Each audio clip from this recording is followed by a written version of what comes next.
Assalamualaikum warahmatullahi wabarakatuh. Saya Bella Safira dengan NIM 289210108 dari Prodi Manajemen. Di sini saya akan mempresentasikan mata kuliah pengantar akuntansi dengan dosen pengampu Desi Agriwati SEAK MSI. Definisi akuntansi, perusahaan dagang. Perusahaan dagang adalah perusahaan yang kegiatan utamanya membeli, menyimpan, dan menjual kembali barang tanpa memberikan nilai tambah atau mengubah bentuk. Karakteristik akuntansi perusahaan dagang. 1. Memiliki aktivitas utama berupa membeli, menjual, menyimpan di gudang, penyimpanan, dan kembali menjual. 2. Tidak melakukan proses produksi barang. 3. Perhitungan total keuntungan berpatokan dengan total hasil penjualan dikurangi biaya pembelian dan biaya operasional. 4. Perusahaan tidak melakukan proses produksi terhadap barang-barang yang dijual. 5. Kegiatan akuntansi berlandaskan dengan akun persediaan barang, yaitu perhitungan harga pokok penjualan dan laporan laba rugi memakai bentuk single step yang multiple step. Jenis akuntansi perusahaan dagang. 1. Berdasarkan produksi yang diperdayakan. Perusahaan dagang barang produksi perusahaan yang memperdagangkan produk berupa bahan baku sebagai bahan dasar pembuatan produk atau alat-alat produksi untuk menghasilkan produk lain, contoh kayu gelondongan dan mesin bubut. Perusahaan dagang barang jadi, perusahaan yang memperdagangkan produk akhir dari barang yang siap dikonsumsi, contoh ransel, pakaian, kulkas. Jenis akuntansi perusahaan dagang. Yang kedua, berdasarkan macam konsumen yang terlibat. Perusahaan dagang besar, perusahaan yang secara langsung membeli produk dari pabrik dalam jumlah besar dan dijual dalam volume yang besar pula. Contoh, pedagang grosir. Perusahaan dagang perantara, perusahaan yang membeli dalam partai besar untuk dijual kembali ke pengecer dalam jumlah sedang. Contoh, pedagang subgrosir. Perusahaan dagang pengecer, perusahaan yang langsung berhubungan dengan konsumen. Konsumen dapat membeli secara eceran atau produk yang ditawarkan retailer sering kita dapati di lingkungan kita, contoh warung, kios, dan swalayan.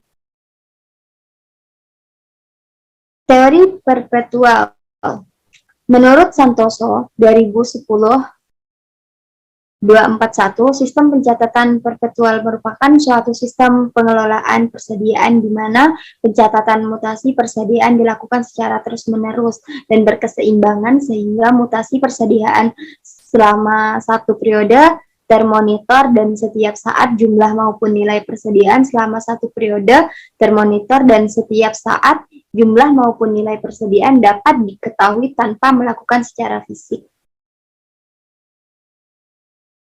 Teori periodik. Menurut Santoso, sistem pencatatan periodik adalah suatu sistem pengelolaan persediaan di mana dalam penentuan persediaan melakukan melalui perhitungan secara fisik yang lazim dilakukan pada setiap akhir periode akuntansi dalam rangka penyimpan laporan keuangan.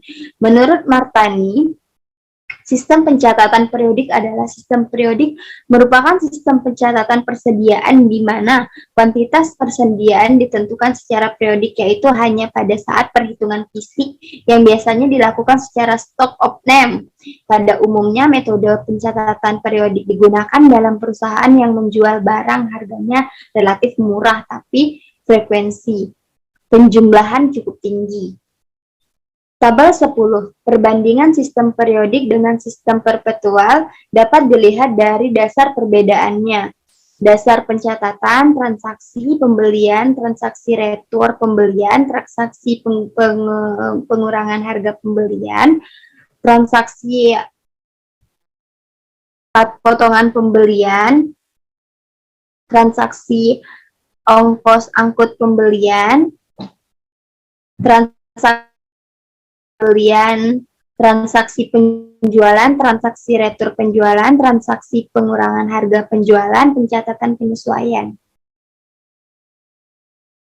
Contoh soal, PT Saburai melakukan perlakuan atau pembeli penjualan persediaan pada tahun 2018 adalah sebagai berikut.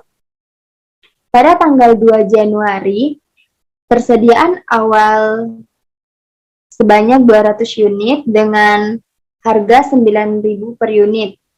Pada tanggal 10 Maret, pembelian sebanyak 300 unit dengan harga 10.000 per unit.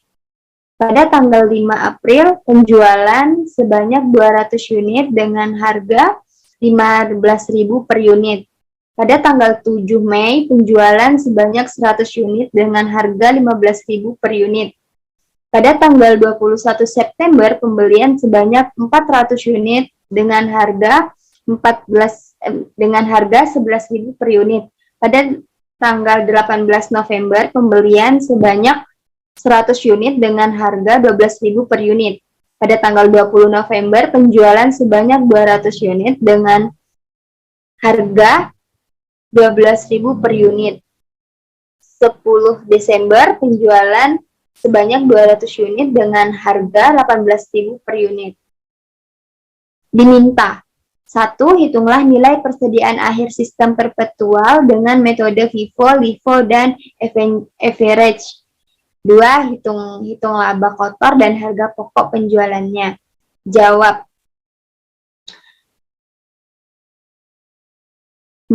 Metode FIFO. Jawabannya menggunakan metode FIFO sebagai berikut. Dan menggunakan metode LIFO sebagai berikut.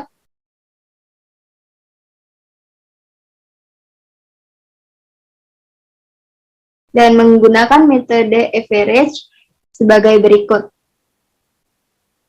Menggunakan metode periodik, menghitung harga pokok penjualan sistem periodik. Persediaan awal dengan metode FIFO, saldonya sebanyak 1.800.000. Dan metode LIFO, saldonya sebanyak 1.800.000. Rata-rata dari kedua metode tersebut, saldonya sebanyak 1.800.000. Pembelian dengan metode FIFO, saldonya sebanyak 8.600.000.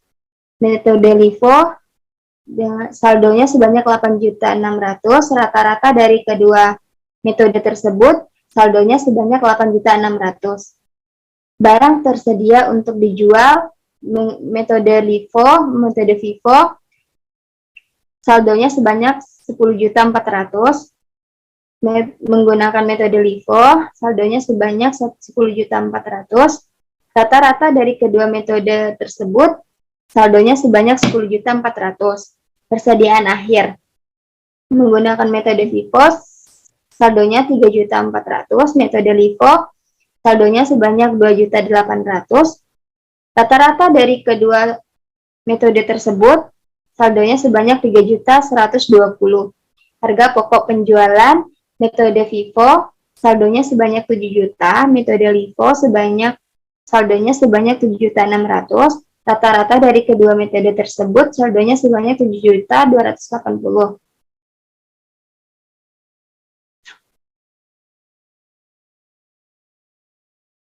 Menghitung laba kotor sistem periodik.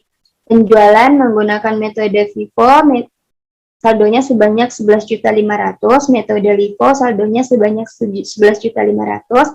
Rata-rata dari kedua periode tersebut saldonya sebanyak 11.500.000. Harga pokok penjualan, metode FIFO saldonya sebanyak 7 juta, metode LIFO saldonya sebanyak 7.600.000. Rata-rata dari kedua metode tersebut saldonya sebanyak 7.280.000. Laba kotor. Metode FIFO, saldonya sebanyak 4.500.000. Metode LIFO, saldonya sebanyak 3.900.000. Rata-rata dari kedua metode tersebut, saldonya adalah 4.220.000. Jurnal pencatat persediaan sistem periodik. Berikut contoh pencatat pembelian. Menggunakan metode perpetual. Berikut sistem perpetual. Menghitung laba kotor sistem perpetual. Berikut contoh hitung laba kotor sistem perpetual. Jurnal mencatat persediaan sistem perpetual.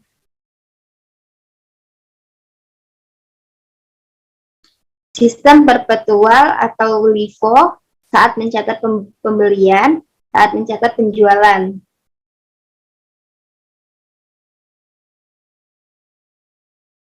Sekian presentasi dari saya, kurang lebihnya saya mohon maaf. Wabillahi taufiq wal hidayah. Wassalamualaikum warahmatullahi wabarakatuh.